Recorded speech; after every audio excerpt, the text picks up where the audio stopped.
Hello everyone, welcome to my channel Grammarix. তো friends, আজ তোমাদের জন্য একটি ইউনিক শর্ট স্টোরি এনেছি। এই স্টোরির মাধ্যমে আমরা ইংরেজি রিডিং কিভাবে করতে হয়, তার থেকে কিভাবে বাংলা মনে করতে হয় ও কিছু গ্রামাটিক্যাল কনসেপ্ট জেনে নেব ও কিছু ওয়ার্ডসের উচ্চারণও শিখে নেব। তো তোমরা যদি ইংরেজিতে দুর্বল হয়ে থাকো তো অবশ্যই ভিডিওটি স্কিপ না করে দেখতে থাকো। আশা করি তোমরা তাড়াতাড়ি ইংরেজি রিডিং পড়তে শিখে যাবে। তো চলো আমরা প্রথমে গল্পের টাইটেলটি দেখে নিই। দেখো, গল্পের টাইটেলে বলা আছে দ্য ক্রোজ। ক্রোজ মানে কাকেরা, CROW, ক্রো মানে কাক, এস দেওয়া আছে কাকেরা, অ্যান্ড এবং দ্য স্নেক, স্নেক মানে সাপ। তাহলে কাক এবং সাপ, এই হচ্ছে আমাদের গল্পের টাইটেল। দেখো গল্পে কি বলা হয়েছে, দেয়ার। দেয়ার কথাটির অর্থ আমরা জানি সেখানে হয়, কিন্তু এটা ইন্ট্রোডাক্টরি দেয়ার, অর্থাৎ বাক্য শুরু করতে এই দেয়ারের ব্যবহার কেবলমাত্র করা হয়েছে, এর নির্দিষ্ট অর্থ এখানে নেই। তো ইন্ট্রোডাক্টরি দেয়ার কি যারা জানো না, আগের ভিডিওগুলোতে আমি ডিটেলসে ডিসকাস করেছি, ওই ভিডিওগুলি দেখে অথবা চ্যানেলে গিয়ে ওই ভিডিওগুলো দেখে নিও। তারপরে দেখো লিভড। লিভড মানে বাস করতো, লিভড মানে বাস করতো। ক্রো কাপল, ক্রো মানে কাক, কাপল মানে দম্পতি, বাস করতো। অন, অন মানে উপরে। বানিয়ান, বানিয়ান মানে হচ্ছে বট। ট্রি মানে গাছে, তাহলে এক বট গাছে এক কাক দম্পতি বাস করতো। ইন দ্য সেম, সেম মানে একই, ট্রি গাছে, তাহলে একই গাছে। দেয়ার ওয়াজ আ হোল, হোল মানে এক গর্ত ছিল, ওয়াজ মানে ছিল, আ হোল মানে গর্ত। এখানেও দেয়ার দেখো ইন্ট্রোডাক্টরি দিয়ে একটি গর্ত ছিল। তারপরে দেখো আ স্নেক, একটি সাপ, লিভড বাস করতো, ইন ইট এর মধ্যে, এর মধ্যে মানে ওই হোল অর্থাৎ গর্তটির মধ্যে। হি উড, আচ্ছা উড মনে রাখবে, হি কথাটির অর্থ সে। উড অতীতকালে কোনো অনিয়মিত অভ্যাস বোঝাতে আমরা উড কথাটির ব্যবহার করে থাকি। তাহলে উড কথাটি একটি মোডাল ভার্ব এবং এটা কখন ব্যবহার করি, অতীতে অনিয়মিত অভ্যাস বোঝাতে আমরা ব্যবহার করি। তাহলে he would climb up, climb কথাটির অর্থ বে বে কোথাও ওঠা, আপ মানে উপরের দিকে, তাহলে ক্লাইম্ব আপ উঠে পড়তো। টু দ্য নেস্ট, অর্থাৎ নেস্ট মানে পাখির বাসা, বাসার কাছে। কি করতে, টু ইট, ইট মানে খেতে। দা নিউলি, নিউলি কথাটির অর্থ হচ্ছে সদ্যজাত, নিউ মানে নতুন, নিউলি কথাটির অর্থ এখানে হচ্ছে সদ্যজাত। হ্যাচড, হ্যাচড মানে ডিম ফুটে বের হওয়া। বেবিজ, বেবিজ মানে ছানাদের, অর্থাৎ সেই কাক ছানাদের কথা বলা হয়েছে। তাহলে সেই সাপটি গাছে চড়ে বাসার কাছে যেত এবং সদ্যজাত জন্মানো বাচ্চাগুলোকে খেয়ে নিত। বাট কিন্তু মাদার ক্রো, মা কাক, উড পেক, উড আগেই বলেছি উড মোডাল ভার্ব, অতীতের অনিয়মিত অভ্যাস বোঝাতে। তাহলে উড পেক অ্যাট, পেক কথাটির অর্থ হচ্ছে কোনো কিছুকে ঠোকর দেওয়া, তাহলে পেক অ্যাট হিম, হিম মানে তাকে ঠোকর দিত। অ্যান্ড এবং drive him away, drive away কথাটি একসঙ্গে হচ্ছে তাড়িয়ে দেওয়া। ড্রাইভ হিম অ্যাওয়ে মানে তাকে তাড়িয়ে দিত, ড্রাইভ হিম অ্যাওয়ে কথাটির অর্থ হচ্ছে তাকে তাড়িয়ে দিত। তারপরে দেখো দ্য ক্রো, কাক, কাপল দম্পতি, ওয়েন্ট, ওয়েন্ট মানে যেত, ওয়েন্ট হচ্ছে গো ভার্বের পাস্ট ফর্ম, জি ও গো মানে যাওয়া, ওয়েন্ট মানে যেত। In search of, in search of কথাটির অর্থ হচ্ছে খোঁজে, কিসের খোঁজে, ফুড খাবারের। এভরিডে, এভরিডে মানে প্রতিদিন, তাহলে প্রতিদিন খাবারের খোঁজে যেত। ওয়ান ডে, তারপরে দেখো ওয়ান ডে একদিন, ওয়ান ডে মানে একদিন। দে তারা, কেম ব্যাক ফিরে এলো, কেম হচ্ছে কাম ভার্বের পাস্ট ফর্ম কেম, ফিরে এলো কোথায়, টু দেয়ার, দেয়ার মানে তাদের, নেস্ট মানে বাসাতে ফিরে এলো, তাহলে একদিন তারা তাদের বাসাতে ফিরে এলো। দ্য স্নেক অর্থাৎ সাপটি, হ্যাড গবলড, GOBBLE, গবল কথাটির অর্থ হচ্ছে গোগ্রাসে গিলে নেওয়া, তাহলে সাপটি গোগ্রাসে গিলে নিয়েছিল। দেয়ার তাদের, বেবিজ, বেবিজ মানে ছানাদের। সো তাই, দে, দে মানে তারা। ওয়েন্ট, ওয়েন্ট মানে গেল, তাহলে গো বলছি প্রেজেন্ট ফর্ম, তার পাস্ট ফর্ম হচ্ছে ওয়েন্ট, গেল কার কাছে না, টু দা ক্লেভার, ক্লেভার কথাটির অর্থ হচ্ছে চালাক। ফক্স মানে শিয়াল, তাহলে চালাক বা চতুর শিয়ালের কাছে গেল। হু যে, আচ্ছা হু কথাটির অর্থ যদি ইন্টারোগেটিভ সেন্টেন্সে হয়, অর্থাৎ প্রশ্ন চিহ্ন যদি থাকে বাক্যের শেষে, তাহলে হু মানে কে বা কারা হয়, কিন্তু বাক্যের মাঝে যেহেতু এটা একটা লিঙ্কার ওয়ার্ড হিসেবে ব্যবহার করা হয়েছে এবং এটি একটি ক্লজ, তো ক্লজ নিয়ে আমি পরবর্তীতে ভিডিও দেবো, তখন ডিটেলসে বলে দেবো। এখন শুধু এইটুকু মনে রাখো, হু কথাটির অর্থ যে বা যারা।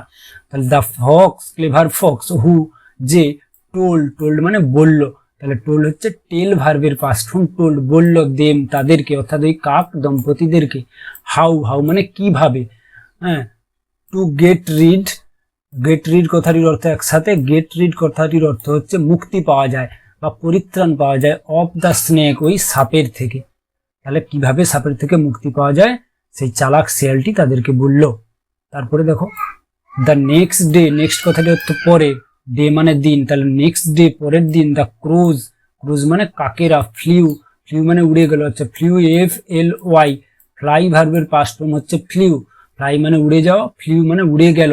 Two the, nearby, nearby মানে কাছের, পন্ড মানে পুকুরে, POND পন্ড কথাটি হচ্ছে পুকুরে। তাহলে তারা সেই কাক দম্পতি কি করলো, কাছের একটি পুকুরে উড়ে গেল। হয়ার, হয়ার মানে যেখানে। আচ্ছা, এই হয়ারের ক্ষেত্রেও এই হুর মতোই একই কনসেপ্ট। তাহলে হয়ার মানে যদি শেষে ইন্টারোগেটিভ চিহ্ন থাকে, অর্থাৎ এই জিজ্ঞাসা চিহ্ন যদি থাকতো, তাহলে হয়ারের মানে হয়ে যেত যে কোথায়, কিন্তু এখানে হয়ার মানে যেখানে, যেহেতু এটা লিঙ্কার ওয়ার্ড হিসেবে ব্যবহার করছে। যেখানে দা রয়্যাল, রয়্যাল মানে রাজকীয়, রয়্যাল মানে রাজকীয় অর্থাৎ রাজার বাড়ির। ওমেন, ওমেন মানে মহিলারা। বাথ, বাথ মানে স্নান করতো। তাহলে BATH বাথ মানে স্নান। আচ্ছা, BATH বাথ মানে স্নান, BATHE বাথ মানে স্নান করা। তাহলে বাথ, BATH বাথ হচ্ছে নাউন, মানে হচ্ছে স্নান করা, এখানে রাজকীয় মহিলারা বা রাজার মেয়েরা স্নান করতো। তারপরে দেখো মাদার, মা। ক্রো, ক্রো মা কাক। স্টোল, স্টোল মানে চুরি করলো। তাহলে স্টিল, STEAL, স্টিল হচ্ছে প্রেজেন্ট ফর্ম, স্টিল মানে চুরি করা। স্টোল পাস্ট ফর্মে, তাহলে চুরি করলো। স্টোল হচ্ছে ভার্বের তাহলে সেকেন্ড ফর্ম, তাহলে স্টোল চুরি করলো। আ পার্ল, পার্ল মানে হচ্ছে মুক্তোর। নেকলেস, নেকলেস মানে মালা বা হার, তাহলে একটি মুক্তোর হার চুরি করলো। বাট কিন্তু, দ্য কিংস, কিং দেখো অ্যাপোস্ট্রফি এস, কিংস মানে রাজার। সোলজার্স, সোলজার্স মানে সৈন্যরা, তাহলে রাজার সৈন্যরা। ফলোয়েড, FOLLOW, ফলো মানে অনুসরণ করা, যেহেতু পাস্ট টেন্সে হয়েছে। ফলোয়েড অনুসরণ করলো। হার, হার মানে তাকে। সি, তারপরে দেখো সি, সে অর্থাৎ মা কাক।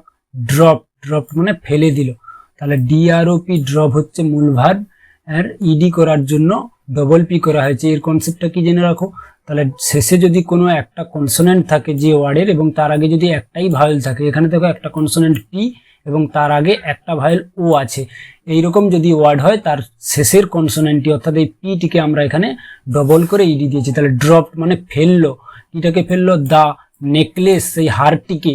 নিয়ার, নিয়ার মানে কাছে। দা হোল, হোল মানে গর্তের, তাহলে সেই গর্তের কাছে ফেললো। হয়ার যেখানে। দা স্নেক অর্থাৎ সাপটি। লিভড মানে বাস করতো, তাহলে মা কাক যেখানে সাপটি যেই গর্তের কাছে বাস করতো, সেই গর্তের কাছে হারটি ফেলে দিল। হোয়েন, হোয়েন মানে যখন। দ্য স্নেক সাপটি। ক্রাউলেড, ক্রাউল CRAWL, ক্রাউল কথাটির অর্থ হচ্ছে হামাগুড়ি দিয়ে বেরানো বা বুকে হেঁটে বেরানো, তাহলে যেহেতু পাস্ট টেন্সে সেই জন্য ক্রাউলেড, সাপটি যখন হামাগুড়ি দিয়ে আউট বাইরে বেরিয়ে এলো, আউট মানে বাইরে বেরিয়ে আসা। দ্য অ্যাংরি, অ্যাংরি কথাটির অর্থ হচ্ছে রাগী। সোলজার, সোলজার্স মানে সৈন্যরা। কিল্ড, KILL, কিল হচ্ছে প্রেজেন্ট ফর্ম ভার্বের, কিল মানে হত্যা করা, আর ED যেহেতু পাস্ট টেন্সে, তাহলে হত্যা করলো এটাকে অর্থাৎ সেই সাপটিকে। তারপরে দেখো দ্য ক্রো কাপল, তাহলে সেই কাক দম্পতি, তাহলে ক্রো কাপল মানে দম্পতি। ওয়াজ, ওয়াজ মানে ছিল। ওভারজয়েড, ওভারজয়েড মানে অত্যন্ত আনন্দিত হয়েছিল, তাহলে JOY, জয় কথাটির অর্থ হচ্ছে আনন্দিত, এর আগে যদি ওভার কথাটি লেগে যায়, OVER, ওভারজয়েড, তার কথাটির অর্থ হচ্ছে অত্যাধিক আনন্দিত হওয়াকে ওভারজয়েড বলে। তারপরে দেখো কি বলছে, শুন শীঘ্রই। মাদার ক্রো অর্থাৎ মা কাক। লেড, লেড হচ্ছে LAY, লে মানে মাটিতে কোনো কিছু পাড়া, LAY, লে মানে পাড়া, তার পাস্ট ফর্ম হচ্ছে লেড, তাহলে মা কাক পাড়লো, কি পাড়লো, এগস ডিম, অ্যান্ড মানে এবং, ওয়েটেড, WAIT, ওয়েট মানে অপেক্ষা করা, তাহলে ওয়েটেড মানে অপেক্ষা করতে লাগলো। ফর মানে জন্য, কিসের জন্য, দ্য বেবিজ, ছানার জন্য। টু হ্যাচ, হ্যাচ মানে ডিম ফুটে বেরানোর জন্য, তাহলে মা কাক ডিম ফুটে বাচ্চা বেরানোর জন্য অপেক্ষা করতে লাগলো। তো ফ্রেন্ডস, এই আমাদের স্টোরি। তোমাদের স্টোরিটি কেমন লাগলো অবশ্যই কমেন্টে জানিও, এবং যদি ভিডিওটি একটু হেল্পফুল মনে হয় তো চ্যানেলটিকে সাবস্ক্রাইব করে দিও এবং পাশের বেল আইকনটি প্রেস করে দিও, যাতে ভবিষ্যতে তোমাদের কাছে আমার ভিডিওর প্রত্যেকটি নোটিফিকেশন সবার আগে পৌঁছে যায়। Thanks for watching.